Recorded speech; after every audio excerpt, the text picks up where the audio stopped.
Salut à tous et bienvenue au nouveau. Aujourd'hui on va travailler sur cette peinture. C'est une reproduction, une interprétation du Palais de Justice qui se trouve à Montpellier. C'est une peinture qui a été faite assez rapidement, je dirais environ 3 heures en comptant les 2 couches de peinture cumulées. Et comme vous pouvez voir, elle est en 3 points de fuite. Ça veut dire qu'on regarde le bâtiment en regardant du bas vers le haut. Je vais expliquer un petit peu tout ça, comment peindre en perspective, comment faire son croquis pour avoir une perspective qui est bien établie. Je vais aussi parler des couleurs, de la méthodologie et de mes techniques utilisées. De toute façon, c'est comme d'habitude, je garde pas de secret pour moi. Puis de toute façon, moi ce qui m'intéresse, c'est de partager ce que je sais et ce que j'aime faire. Donc c'est ça qu'on va faire aujourd'hui. Abonnez-vous à la chaîne si c'est pas fait, si vous avez envie d'apprendre à dessiner, d'apprendre à peindre ou juste de perfectionner ce que vous savez déjà. J'ai aussi du contenu un petit peu plus original, un petit peu différent qui va arriver cette année. Ça va être assez sympa, c'est en cours de préparation. On va pas tergiverser 150 ans, c'est parti. Alors avant d'attaquer la question cruciale qui va être celle du dessin en perspective à 3 points de fuite, on va d'abord commencer par faire la toute première étape nécessaire, ça veut dire de teinter sa peinture. Ça va être de passer une couche de peinture assez liquide, assez transparente, avec une couleur en général plutôt chaude sur l'ensemble de la peinture. Si vous suivez mes vidéos, vous le savez déjà, mais là le but c'est juste de casser le blanc, puisque peindre des couleurs directement sur une peinture blanche, même si c'est possible en théorie, ça reste quelque chose d'assez compliqué, et en général ça va fausser le ressenti qu'on a de nos couleurs. Donc parfois on a envie de peindre directement, ce qui fait que cette étape-là peut être un petit peu relou, mais dans le fond ça prend 5 minutes, ça permet de s'échauffer, de se mettre un petit peu dans le bain, c'est très bien aussi. Ensuite on va parler un petit peu de perspective. Dans cette peinture, je vais utiliser une perspective à 3 points de fuite. Ça veut dire que c'est un point de vue où en fait je regarde en direction du haut. Un petit peu comme quand on est au bas d'un immeuble et qu'on regarde son sommet. Ça a pour effet de voir la base de l'immeuble plus gros, et au fur et à mesure qu'on regarde en haut, le haut de l'immeuble devient de plus en plus petit. Comme quand on regarde la route, par exemple, la route s'éloigne et devient de plus en plus petit, sauf que là c'est vers le haut qu'on regarde, mais finalement c'est la même logique. Donc ça signifie qu'il va y avoir 3 points de fuite. Un point de fuite à gauche, un point de fuite à droite, et donc un point de fuite en haut ou en bas, selon si on regarde en haut ou en bas.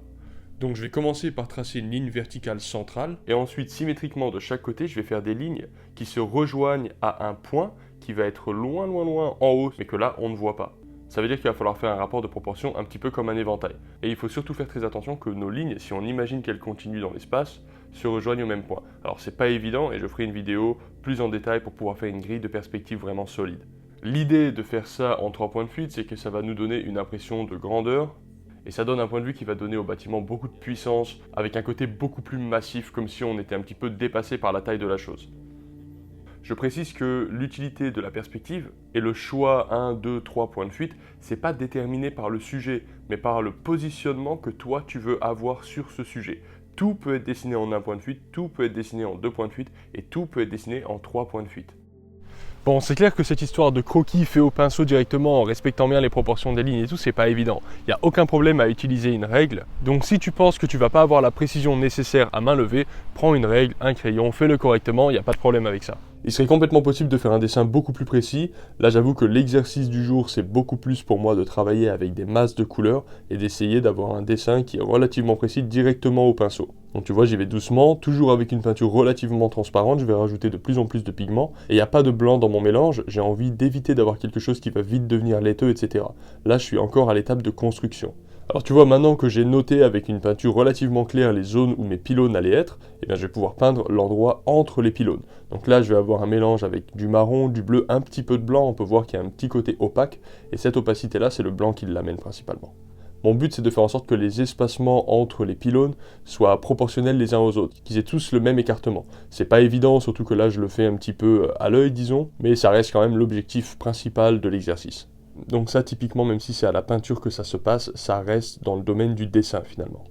Et tu vois, puisque j'ai passé mon fond en jaune, j'ai une jolie lumière qui irradie un petit peu le tout. Je passe d'abord tous mes foncés les plus foncés, et ensuite je pars un petit peu de la zone la plus lointaine, donc là en l'occurrence de la zone du ciel. Je vais faire un mélange un petit peu violacé, ça va être pas mal, et un petit peu sombre pour donner une impression de mauvais climat. Tu vois, avec mon petit chiffon, je peux venir essuyer un petit peu pour qu'on puisse voir le jaune par transparence, le jaune du fond, et ça donne un joli dégradé entre ce violet gris et le jaune qui est assez sympa, juste en le frottant en faisant en sorte qu'il y ait moins de densité.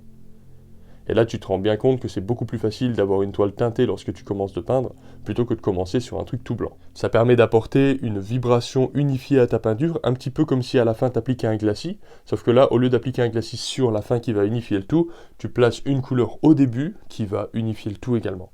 Alors évidemment, je commence par les formes les plus principales au tout début, et ensuite petit à petit, on va appliquer des formes plus petites. Donc je vais prendre un sopalin pour appliquer mes formes petites, et puis je vais commencer à sculpter la forme que mes statues vont prendre. Le but là c'est d'enlever de la peinture, c'est pas de peindre avec du blanc opaque sur ce que j'ai, c'est juste de sculpter l'emplacement de mes personnages. Donc tu prends un petit bout de sopalin, tu le mets en boule et puis tu commences à sculpter un petit peu les formes générales. C'est un truc assez efficace de faire ça. Toujours pareil, tu gardes en tête ta perspective, là mes personnages, les socles et tout va en direction du point de fuite qui est vers le haut. Il faut faire très attention à ça, on voit souvent des peintures qui sont faites avec ce qu'on appelle des cônes de vision différents. Ça veut dire qu'en fait c'est une erreur de perspective qui donne l'impression qu'un objet est déformé par rapport à un autre. Je reviendrai sur ces détails dans des séries plus dédiées à la perspective de toute façon. Et tu vois, petit à petit, je commence à rajouter un peu plus de blanc dans mon mélange, et je vais travailler un petit peu comme un puzzle finalement. Ça veut dire que j'essaye de repérer mes formes, j'essaye de placer des coups de pinceau assez minimalistes, assez simples, juste à l'emplacement où j'en ai besoin finalement.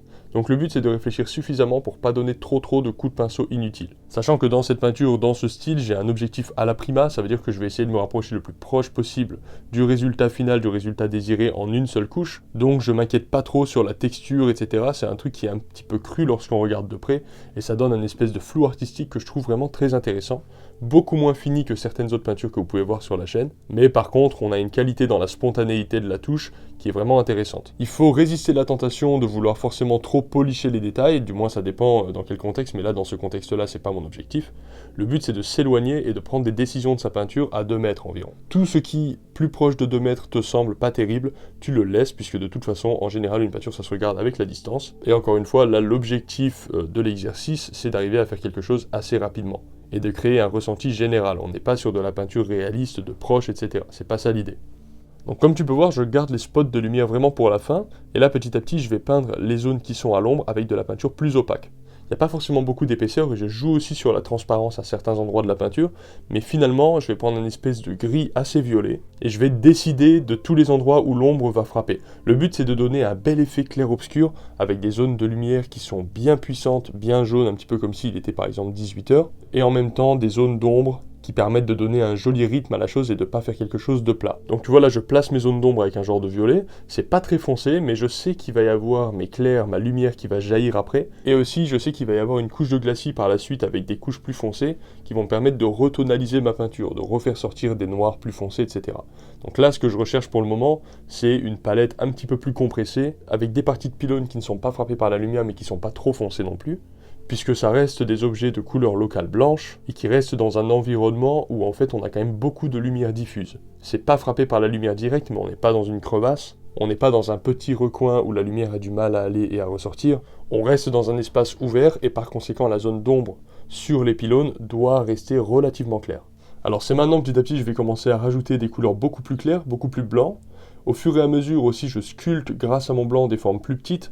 Donc comme tu peux voir, toutes les zones que j'ai envie d'avoir plus foncées, je les évite en fait. C'est pas comme si je badigeonnais partout avec du blanc, puisque ça serait rebattre mes cartes et m'obliger à repeindre des zones de foncé sur du blanc. Ça serait un peu contre-productif, tu vois. Parallèlement à ça, je vais utiliser une pâte beaucoup plus épaisse avec un petit peu de relief, et du coup on va avoir un contraste de texture entre la partie qui est frappée par la lumière et la partie qui est frappée par l'ombre, où globalement ça va être beaucoup plus des jeux de transparence et tout. Après, petit à petit, ma peinture, je l'étale un petit peu, je la diffuse avec le reste. On peut voir que le jaune du fond ressort énormément ici et là, d'où l'avantage de commencer avec une sous-couche et de ne pas peindre directement sur un truc blanc, ce qui t'obligerait à recouvrir un peu tout avec quelque chose d'assez opaque finalement. Alors la partie un tout petit peu plus compliquée, ça va être la partie des statues. Donc en fait, j'essaie de repérer les formes qui composent les personnages et je place des taches qui ont des formes abstraites qui vont évoquer un personnage. Lorsque tu t'approches de la peinture, tu vois pas de personnage, tu vois juste des taches qui évoquent des bras, un corps, une tête. Et puis si tu te rappelles bien, j'ai fait une première sous-couche relativement foncée, ensuite je n'ai peint que avec du foncé pendant un bon moment, et maintenant, puisqu'il y a quasiment que du foncé partout, dès que je place du blanc ou du moins quelque chose de beaucoup plus clair, évidemment ça se ressent comme une lumière directe qui tape sur les zones, et ça permet de jouer avec ces tonalités, de jouer avec ces valeurs, pour avoir des contrastes forts et du coup faire quelque chose d'assez épique. Du coup là, entre la perspective en 3 points et les contrastes puissants, foncés, clairs, on a un truc qui est quand même assez puissant. Et j'aime bien cette idée de cette espèce de flash de lumière qui tape, mais pas partout, je trouve que c'est assez cool. Ensuite, on va rebosser un tout petit peu dans les ombres, mais en fait, ce que je vais faire, c'est que je vais prendre une teinte bleue, qui est pas beaucoup plus foncée que la zone de violet, mais qui par contre est beaucoup plus froide. Et par conséquent, au lieu de te donner l'information que cette zone est à l'ombre par les valeurs, ça veut dire par le foncé et par le clair, je le fais beaucoup plus par la température des couleurs. Alors bien sûr, la zone d'ombre est plus foncée que la zone frappée par la lumière, ça c'est la base ultime, et ensuite je prends la liberté dans mon interprétation de faire en sorte de compresser ces valeurs de sorte à ce qu'elles soient relativement proches l'une de l'autre, histoire de créer ce qu'on appelle une lumière diffuse qui va être importante. Ça veut dire que le monde est baigné d'une certaine lumière, et par conséquent, même les zones à l'ombre sont quand même relativement claires. Et tu gardes les zones les plus foncées vraiment pour les zones où la lumière ne peut pas accéder ou ne peut pas en ressortir non plus. Comme tu peux voir aussi dans l'ombre au niveau des pylônes, j'ai un dégradé du bleu au violet, au jaune, ça passe un peu avec du rouge aussi, et ensuite on passe dans la lumière et à la zone où vraiment ça va être blanc-jaune. Et c'est tout ce petit dégradé qui va créer une jolie subtilité. Évidemment, dans la vraie vie, ça se verrait pas comme ça, c'est une question d'interprétation après. Bon allez, on va amener un peu de vie dans cette peinture. D'abord, tu vois, avec un petit pinceau plat, je m'amuse à mettre 2-3 petites tâches ici et là pour évoquer des moulures ou des choses qui sont en haut des pylônes. Pareil vers le bas, le but c'est de montrer qu'il y a un petit peu de sculpture, mais je reste dans un truc assez minimaliste, hein. Finalement il n'y a pas de détails, c'est que de l'impression. Alors puisque j'ai envie de rajouter un petit peu de vie, je vais rajouter des petits personnages qui se baladent, ce qui veut dire que dans un premier temps en fait, avec un petit pinceau, je vais juste faire des silhouettes. Je vais pas me casser la tête à dessiner une tête, un torse et puis des jambes, je vais dessiner une tache qui va me permettre d'évoquer une tête, un torse et des jambes. Puisque lorsqu'on voit quelqu'un qui marche par exemple,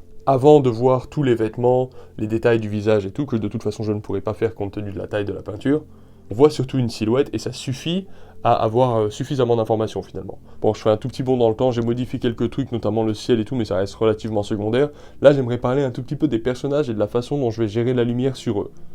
Une fois que j'ai fait un petit peu toutes mes silhouettes de partout, je vais pouvoir commencer à tonaliser plus. Toujours pareil, tu te poses la question des valeurs dans un premier temps. Pour ça, tu peux prendre une photo et tourner ta peinture en noir et blanc, ou alors si tu as suffisamment d'expérience, tout simplement essayer d'analyser ta peinture sur les valeurs. Donc ce que je vais faire, c'est que tous les personnages qui se trouvent à l'ombre, je vais du coup les tonaliser beaucoup plus, ainsi que tous les personnages qui se trouvent près de nous. Puisque comme chacun sait, avec la perspective atmosphérique, plus on est proche, plus on a de foncé, et du coup c'est important de le noter sur mes persos aussi. Ça va rajouter de la profondeur tout simplement. Une fois que j'ai rajouté un certain nombre de personnages sur mon premier plan qui sont pas frappés par la lumière, je vais faire l'inverse complètement, ça veut dire que je vais rajouter quelque chose de très clair, très proche du blanc, sur les personnages qui sont sur les escaliers aussi, mais qui sont frappés par la lumière. Il faut comprendre que entre la zone frappée par la lumière et la zone pas frappée par la lumière, il n'y a pas que la valeur qui change. C'est une façon de calculer ces couleurs et ces températures de façon très différente, les valeurs aussi bien entendu. Et un des changements principaux, c'est que lorsqu'un personnage est frappé par la lumière, tu vas avoir la zone de lumière par définition, et aussi tu vas avoir la zone d'ombre. Ça veut dire que tu vas avoir deux groupes de valeurs vraiment distinctes sur un même personnage. Alors que quand quelqu'un n'est pas frappé par la lumière, ou alors qu'il est frappé par une lumière tellement diffuse qu'en fait il n'y a pas de différence ombre-lumière, t'as plus qu'une seule valeur du coup. Ça veut dire que tu dois faire un traitement différent. Tes personnages à l'ombre vont être plus foncés, mais à l'intérieur de ces personnages-là, tu vas avoir très peu de variations foncé-clair au final. Ça va être tout compressé dans une même valeur. Alors que ceux qui sont frappés par la lumière, tu vas avoir des zones très claires et des zones à l'ombre aussi, ce qui va apporter beaucoup plus de dynamique. Et c'est en partie pour ça que quand tu fais du storytelling, que tu veux raconter quelque chose au travers d'une peinture, utiliser la lumière pour diriger l'œil du spectateur à un point que tu désires, c'est très efficace. Et clairement, ça permet d'avoir un point focal très net, très défini. Alors maintenant, on va faire une petite couche de glacis. Pour rappeler ce que c'est que les glacis, c'est une couche de peinture transparente sur une couche de peinture sèche. Ça veut dire qu'il faut absolument que la couche de peinture précédente soit vraiment dure au toucher. Faut pas que ça colle, faut pas que ce soit moite, faut pas que ça parte quand on met le doigt dessus, faut vraiment que ce soit hyper solide. Ensuite, avec une peinture transparente qui va être pas mal diluée, on va pouvoir appliquer des couches de transparence et avec ça, on va pouvoir gérer des effets de profondeur, corriger des couleurs, corriger des valeurs, etc. Tu vas voir, ça va être super cool. Donc maintenant, on va attendre quelques jours. Je vais faire un mélange de noir et de marron, donc quelque chose d'extrêmement foncé qui va me permettre de retonaliser.